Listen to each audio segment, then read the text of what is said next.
Du film Les crevettes pailletées, en passant par les séries L'art du crime, Un village français ou encore le téléfilm de Miel et de sang, Nicolas Gobe ne manque pas de projets. Il est notamment à l'affiche ce soir dans Le Pont des Oubliés sur France 3. En revanche, il n'a pas encore été à la création d'un projet.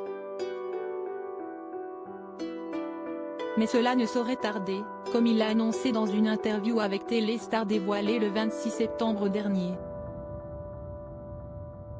Je vais réaliser un film, a-t-il révélé, avant d'expliquer qu'il s'est inspiré de sa propre histoire pour écrire le scénario. Ce qui l'a notamment conduit à faire une révélation dont il n'avait pas parlé souvent jusqu'à il y a peu: j'ai eu un cancer il y a longtemps et l'histoire tourne autour de ça. En réalité, il avait déjà raconté cette triste anecdote dans un entretien avec la Nouvelle République en avril dernier. Il s'exprimait alors sur sa volonté d'écrire ses propres projets. Des rencontres inoubliables, je le fais depuis quelques années avec la scénariste Sophie Ekhoff.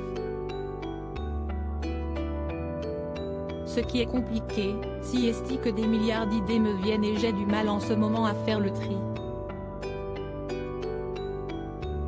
J'ai eu un cancer quand j'étais plus jeune et il y a beaucoup de choses qui se dirigent naturellement vers ça. Et puis je suis très pris par le jeu, ça m'apporte une grande satisfaction. Si est-il un endroit où je maîtrise les choses, où j'ai l'impression d'avoir ma place et un rôle à jouer. Je vis le moment et je me sens trop bien, avoua-t-il. Il en profitait également pour expliquer sur son rapport au petit écran: avec la télé, il faut aller très vite, nous sommes des machines à jouer et il faut rapidement trouver la bonne intention. Des femmes comme Audrey Fleurot ou Pascal Arbillot sont de vraies machines de guerre et quand on joue ensemble, on est vraiment là, si est solide, on donne le meilleur. Je retire une fierté d'avoir croisé des personnes comme elle. Sinon, je n'ai pas vraiment de copains dans le métier. Les soirées, les égos surdimensionnés, ça me dérange énormément, ce n'est pas du tout mon délire. À noter qu'en marge de sa carrière d'acteur, il est marié depuis l'année 2021 à sa chérie Jane, avec qui il est papa de Marlon, 3 ans.